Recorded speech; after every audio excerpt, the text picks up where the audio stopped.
strength is tested when the tides are against you.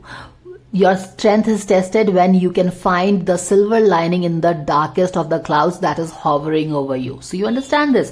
तो यहाँ पे इनका strength test होगा, बट बहुत ज्यादा ऐसा कुछ बहुत मेजर तो नहीं है, तो मुझे नहीं लग रहा है कि ऐसा कुछ प्रॉब्लम होने वाला है, बस एक लो फेस हल्का सा आएगा।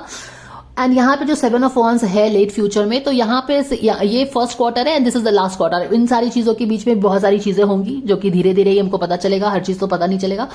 तो यहाँ पे जो आप देख रहे हो 7 ऑफ वॉन्ड्स की एनर्जी है, 7 ऑफ वॉन्ड्स की एनर्जी है taking on your opposition, your adversaries, your opponents with a spark. तो यहाँ पे हम देख रहे हैं कि क्योंकि ये 7 ऑफ वॉन्ड्स का कार्ड आया है, where is you are on top of the game, you still have a upper hand.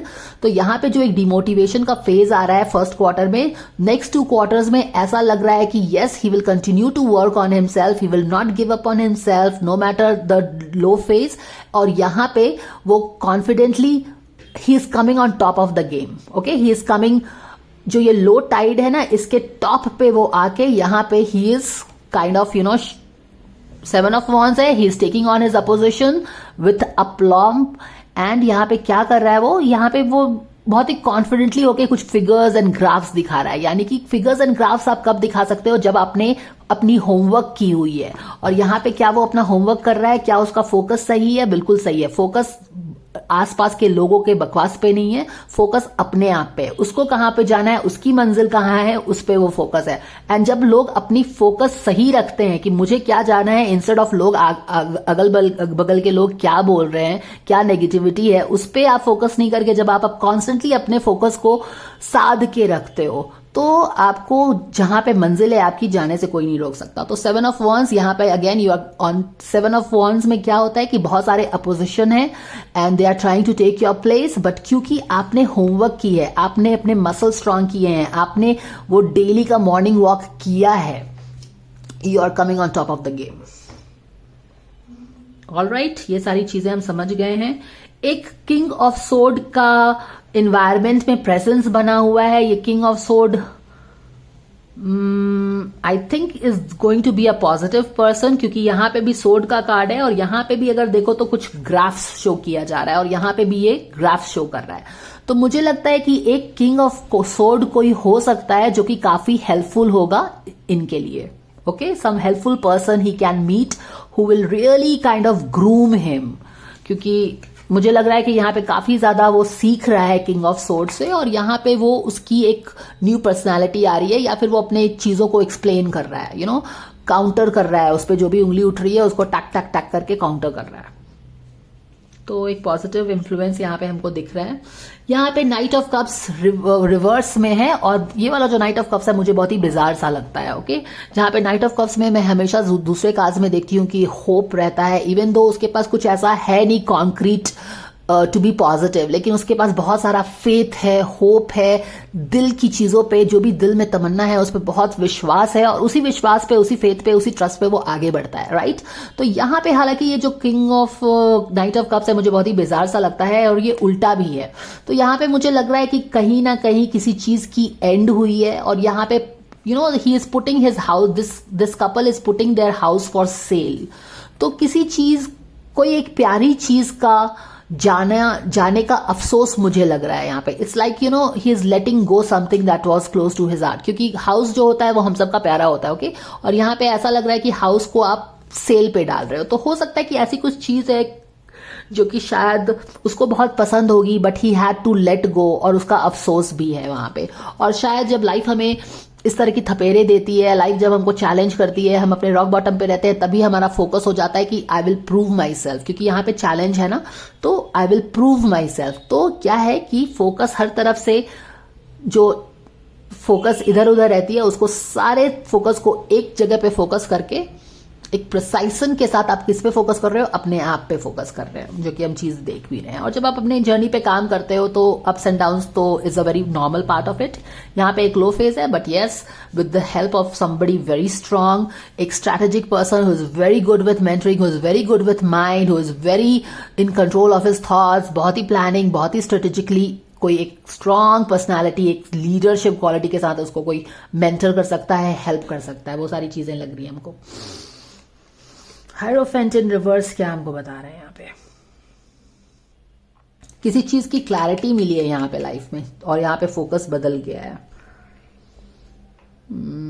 और ये सब मैनिफेस्ट हो रहा है कहां से? सेंटर ऑफ द रीडिंग, जहां पे एक रिलेशनशिप अप एंड डाउन हो गया है।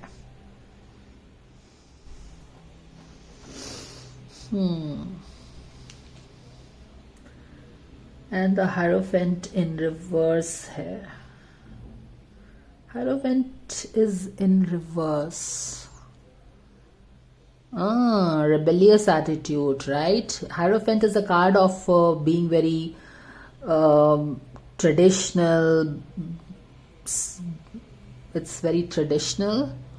But यहाँ पे क्या है? Hierophant in reverse, like more rebellious nature. ये मुझे लग रहा है। तो rebellious nature के साथ क्या है? Focus on yourself. You want to achieve something. You are presenting yourself. Tack, tack, tack, like that. That is the energy I'm getting for him. I think he will be more focused on himself. कुछ शायद वो life में achieve करना चाहता है, कुछ milestone achieve करना चाहता है, and his attitude is like very rebellious. Okay, rebellious not in a way where he's becoming a nuisance for others, but rebellious in a way where he is challenging himself. Do you understand that? Challenging himself. Rebellious attitude ये नहीं है कि जाके तोड़फोड़ मचा रहे हो या दूसरे के लाइफ में न्यूसेंस क्रिएट कर रहे हो, वैसे ही रिबेलियस नहीं है। Rebellious nature where you are challenging your own ego, you know, when you are fighting your when your fight is with your own ego, when you are competing with yourself, you understand that kind of a thing. Maybe there is some clarity यहाँ पे आई है उसके life में, जो कि इसके life में ये सारी इस डायरेक्शन में उसको लेके जा रही है। Anyways, let's pull on the cards now.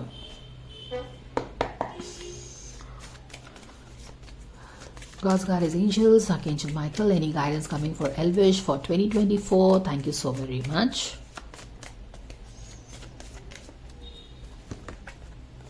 Surrender to rest and sleep. Yes, क्योंकि ये बहुत ज्यादा फोकस्ड है, कोई चीज दिल पे ले लिया है, and he is like I want to achieve this, so उसके लिए बहुत दौड़ भाग भी कर रहा है। तो स्पिरिट गाइड्स क्या बोल रहे हैं? एक चीज का तुमको ध्यान रखना है कि यस, अपने बेस्ट वर्जन पे फोकस करो, challenge yourself, compete with yourself, give you fight it out, but don't forget to take rest and sleep, right? Okay. To prevent burn out, slow down, honor your need for a quiet time and peaceful sleep to rejuvenate your mind, body and soul. तो rest करना उसके लिए काफी ज्यादा जरूरी रहेगा। तो ये गाइडेंस आ रहा है उसके लिए कि भाई थोड़ा सा रेस्ट करो आप। Okay, all right, so let's see if we get some other guidance for him.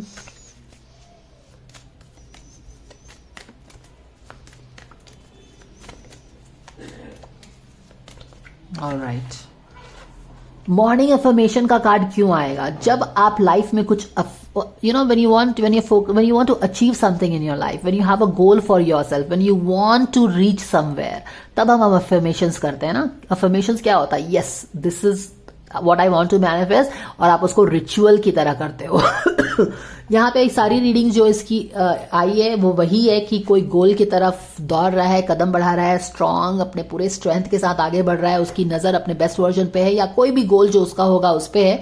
और आया भी क्या है कि यस, जो भी चीज है और पॉजिटिव एनर्जी से सराउंडेड रहो, बिसाइड्स अपने गोल पे नजर रखो, क्योंकि इसकी एनर्जी भी इसी तरह की है। तो गाइडेंस भी स्पिरिट गाइड्स ने क्या दिया है? Very good, you want to achieve something for yourself, you are running, you are working towards yourself, you are challenging your own self. तो say positive affirmations each morning to open the gates of manifestation. यानी कि कुछ तो है जो ये अपने लिए अचीव करना चाहता है इस साल में, ठीक है, और उसकी एनर्जी उसी तरह की है कि उस पे ही फोकस वो कर रहा है।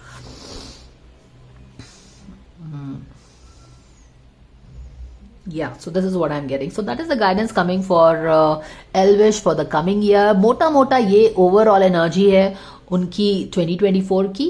एंड ऑफ कोर्स बीच में क्या कुछ होता है, बहुत सारी चीजें होंगी, हर चीज तो हमको टैरो में नहीं पता चल सकता है, but this is the overall energy for him. So that was the guidance coming for Elvish. Do let me know your thoughts on this, guys, and I will see you in the next video. If you like the guidance, please like, share and subscribe, and I will see you again. Take care. Bye for now.